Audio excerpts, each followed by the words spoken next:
D'accord, je viens de te voir jeter ça. Ramasse tout et remets-le dans ta camionnette. Ramasse-le et remets-le dans ta camionnette maintenant. Pas de problème. Maintenant.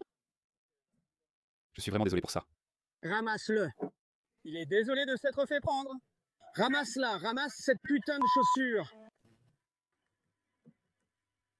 Tu ne peux pas jeter tes affaires là-bas? Désolé. Ramasse-le alors. Tu n'aurais pas dû le faire, non? Je sais. Tu devrais aller à la décharge et payer comme tout le monde. C'est tellement embarrassant. Si tout le monde fait ça, on vit comme des clochards. Très bien, les amis. C'est comme un écureuil, d'accord, les amis. Ici, Harris Sultan. Et avez-vous entendu l'expression « importer le tiers-monde »,« devenir le tiers-monde » Maintenant, les progressistes et les wokistes vous diront que c'est une phrase raciste. Mais les gens qui croient en cette phrase, qui est une réalité objective, ne se soucient plus d'être traités de racistes ou de bigots parce qu'ils regardent la situation dans son ensemble. Et cette situation, c'est votre quartier. Sont en train de devenir des trous infernaux du tiers-monde. Alors, qu'est-ce qui est le plus important? Être traité de raciste ou de bigot? Ou agir pour arrêter la détérioration et l'érosion de votre culture et de vos valeurs? C'est pourquoi je pense que nous entrons dans un monde post-politiquement correct, où les gens ne se soucient plus de comment vous allez les appeler. Je ne vois pas les gens se retenir de dire ce qu'ils veulent dire. Même si cela peut paraître raciste, je dis depuis très longtemps que lorsque vous créez des étiquettes qui ne reflètent pas vraiment la réalité, les critiques envers l'islam perdent leur sens lorsqu'elles sont déconnectées de leur contexte. Ils ont inventé cette fausse étiquette d'islamophobie. Vous ne pouvez rien dire sur notre religion, sinon c'est de l'islamophobie. Nous disons, non, attendez, c'est écrit dans votre livre. Votre prophète a dit que celui qui change de religion doit être tué. Votre livre sacré dit que si une femme n'écoute pas son mari, alors il peut la battre. Et quand vous dites cela devant le monde entier, vous ne pouvez pas dire que c'est de l'islamophobie. C'est pourquoi beaucoup de gens ont commencé à dire que craindre l'islam n'est pas irrationnel. Il est parfaitement rationnel d'avoir peur de l'islam parce que l'islam veut la mort ou la soumission des non-musulmans. Alors ils ont crié sur tous les toits pendant plus d'une décennie à propos de cette fausse étiquette d'islamophobie. Maintenant, les gens ne s'en soucient plus. Traitez-moi d'islamophobe si vous voulez, ça ne m'atteint pas. Tout comme ça, ces personnes pro-Palestine ont commencé à qualifier la riposte d'Israël à l'attaque terroriste du 7 octobre de génocide. Alors que le nombre de morts n'avait pas dépassé 5000, ils ont commencé à appeler ça un génocide. Nous savions que ce n'était pas un génocide. Selon n'importe quelle définition, cela ne correspond pas à un génocide. Mais ils n'ont cessé de répéter génocide, génocide, génocide. C'est pourquoi les gens ne s'en soucient plus aujourd'hui. Donc, les étiquettes comptent, et ces étiquettes doivent refléter fidèlement la réalité. Sinon, elles n'ont plus de sens. Alors, revenons à l'étiquette d'aujourd'hui, qui est plutôt une expression. Importer le tiers-monde, c'est devenir le tiers-monde. Peu importe combien ces wokistes disent que vous êtes raciste de le dire. Cela n'a plus d'importance parce que cela se passe tout autour de nous. Il y a de nombreuses vidéos à partager, mais je vais commencer par une seule. Alors, un homme nommé Davin confronte un père et un fils indiens qui ont été surpris en train de jeter des ordures sur le bord de la rue. Regardez. D'accord, je viens de te voir jeter ça. Ramasse tout et remets-le dans ta camionnette. Ramasse-le et remets-le dans ta camionnette maintenant. Ramasse-le et remets-le dans ta camionnette tout de suite. Pas de problème. Remets-le dans la camionnette maintenant. Pas de problème. Maintenant, espèce de sale, horrible, puante enfoiré. Désolé pour le langage inapproprié. Je vais devoir le censurer. Remets-le dans la camionnette maintenant. Espèce de racaille de la terre. C'est embarrassant. Pourquoi as-tu fait ça au départ, oncle? Pourquoi? C'est notre putain de pays. Désolé. En faisant d'un pourboire. Désolé. Ramasse-le. C'est assez rapide pour le balancer sur la putain de route. C'est vrai. C'est un argument valable. C'est quoi cet anglais chat? Qu'est-ce que tu racontes? Tu allais passer à la dame suivante, non? Désolé pour ça. Je viens juste d'être pris, c'est tout. Désolé pour ça. Tu ne fais rien du tout, arrête de t'excuser. Tu n'es pas du tout désolé, il ne l'aurait jamais fait. Au fait, espèce de connard. Tu es peut-être inutile chez toi, mais pas ici, dans ce pays. Oh! De toute façon, tu ne paies ni putain de taxes ni assurance, hein? Désolé pour ça. Désolé, putain de désolé, mon cul. Il est désolé de s'être fait prendre. Pour quelle entreprise travaillez-vous? Pour quelle entreprise travaillez-vous? Meubles Devon. Meubles Devon.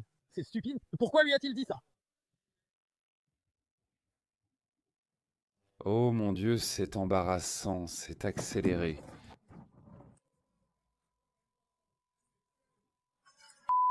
Ça a commencé, donc c'est à toi. Ramasse-la, ramasse cette putain de chaussure. Si l'argent allait à... Tu as foutu le bordel, alors ramasse tes putains d'affaires. On ne sait pas, ce n'est pas à toi, hein? Ouais. Tu es vraiment dégueulasse! Putain de Devon Furniture, mon cul! Pardon. Tu vois, c'est assez courant dans les pays du tiers-monde, les gens font ça tout le temps parce qu'ils essaient d'abord d'économiser de l'argent. Et même quand ils ont de l'argent, il n'y a pas de moyens appropriés pour se débarrasser des déchets. C'est pour ça que tu vois une mer d'ordures dans beaucoup de pays du tiers-monde. Mais ce n'est pas tout. Il y a encore une autre vidéo, mais cette fois, c'est une femme qui conduit une belle voiture. Je pense qu'elle pourrait être indienne, mais je peux me tromper. Je ne sais pas, mais ce n'est pas le plus important. Regarde, cette femme est riche et aisée et elle peut certainement aller à la déchetterie. Mais encore une fois, les vieilles habitudes ont la vie dure. Tu ne peux pas jeter tes affaires là-bas. Tu ne peux pas jeter tes affaires là-bas. Désolé. Ramasse-le alors. Tu ne peux pas le faire. Tu ne peux pas le faire. Alors, vas-y. Tu ne peux pas le faire. Elle réfléchit à sa réaction. Devrait-elle simplement lui crier dessus en retour? Ou c'est moi qui ai tort? Je ne sais pas quoi faire, mais elle, c'est très indien, c'est très Daisy, c'est très à la pakistanaise. Eh, comment oses-tu me dire de faire quelque chose alors que toi-même tu fais quelque chose de mal?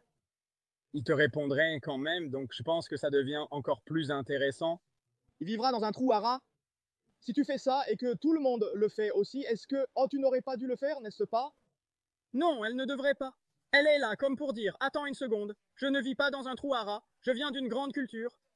Tu sais, ça va te faire foutre, c'est ce qu'elle essaye de dire, mais écoute, je suis désolé. C'est ce genre de comportement des gens qui radicalisent les natifs, ces natifs. Il y a 10 ou 15 ans, ils étaient parfaitement normaux. Je les connais, même si tu agissais mal. Il ne ferait rien, il dirait juste « Oh, tu sais, je ne veux rien dire, je ne veux pas m'impliquer. » Mais maintenant, de plus en plus de gens sont prêts à s'impliquer. Ils vont s'impliquer parce qu'ils voient la détérioration de cette société juste devant leurs yeux. C'est pourquoi je tire la sonnette d'alarme depuis très longtemps. Cela va arriver. Nous allons assister à une augmentation des véritables incidents racistes. Les personnes blanches vont se lever et elles vont devenir vraiment racistes. Elles le feront. C'est simplement la nature, la survie du plus apte. Les gens ne comprennent pas la puissance de l'instinct de préservation. Ils te tueront avant de disparaître. Cela s'est produit non seulement dans l'histoire humaine, mais aussi dans l'histoire animale, dans toute l'histoire de la vie sur cette planète. Aucune espèce, aucune tribu ne disparaît sans se battre. Et ce que nous voyons maintenant, c'est la température qui monte lentement. Mais des gens vont vraiment en prendre plein la figure. C'est fait. Ça va arriver. C'est ça le problème, oui. Et tu penses que c'est bien alors que ça ne l'est pas. C'est notre pays. Ce n'est pas acceptable. Ramasse ça, vas-y. Elle pourrait aussi être citoyenne, mais c'est vrai. Il est en colère. C'est mon pays, notre pays, parce qu'on ne fait pas ça chez nous, et c'est vrai. Parce que dans les cultures occidentales, jeter des déchets n'importe où, c'est considéré comme un crime. Je sais qu'en Australie, tu peux avoir une amende allant jusqu'à 8 000 $. Oui, je sais. J'ai vu certaines personnes. Il y a encore des gens qui le font, même des blancs. Mais c'est considéré comme mal.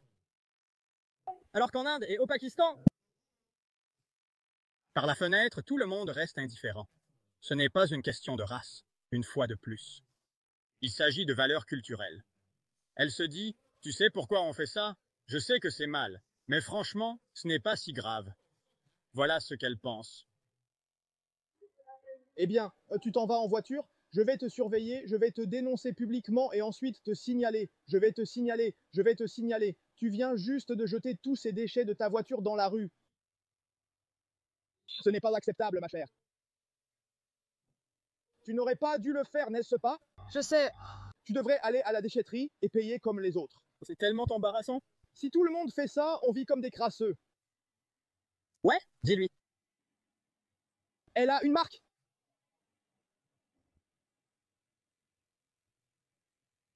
Aller à la décharge en Australie coûte 70 $, soit environ 35 à 40 livres. Oh, elle a dit quelque chose. Oui, c'est un accent indien. Je n'arrive pas à comprendre celui-ci. Tu ne devrais pas le faire. Tu devrais savoir mieux.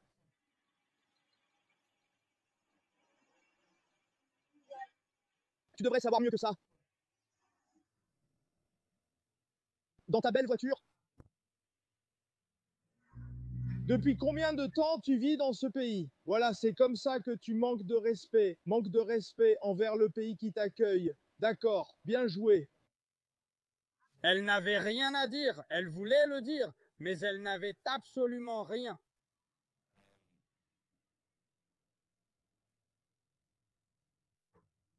Regarde ça, c'est l'Angleterre. Oh mon Dieu, qui a fait ça? C'est dégoûtant. Je me sens mal, vraiment. C'est horrible. Et regarde, je l'ai dit, je vois plus de tas d'ordures à Melbourne maintenant qu'il y a 10 ans. Ah, c'est partout dans le monde, ça se passe en même temps. Et c'est tellement facile à comprendre quand on fait venir des gens de culture qui voient de l'hygiène différemment, qui voient les femmes différemment, qui ont des définitions totalement différentes du bien et du mal. Comment nos politiciens peuvent-ils s'attendre à ce qu'ils se comportent autrement? Comme la société dominante. Comment? Cela ne peut tout simplement pas arriver. Inutile de dire que, bien sûr, tous les immigrés d'Inde ou du Pakistan ne sont pas comme ça. Évidemment, j'en suis un exemple.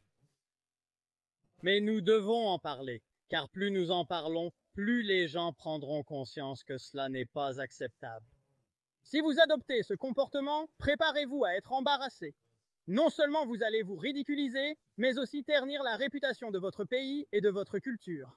Des gens comme moi vont en parler dans des vidéos, car c'est important d'aborder le sujet. Certains pensent que si quelqu'un agit individuellement, nous devrions nous taire et juste enterrer la hache de guerre. Non, nous devrions en parler parce que si on n'en parle pas, les gens continueront. Comme dit le dicton, on peut sortir le garçon de la jungle, mais pas la jungle du garçon. Pareil pour les gens. Mais il y a un espoir pour vous, pas pour moi. Les choses vont empirer, on verra plus d'actions de justiciers et d'hommes. Former des communautés, former des groupes, et ensuite ils prendront les choses en main. Cela se passe en Irlande, cela se passe en Allemagne, et je pense que cela va aussi arriver au Royaume-Uni et en France, où les hommes natifs formeront des groupes, de grands groupes, et ensuite ils patrouilleront dans les rues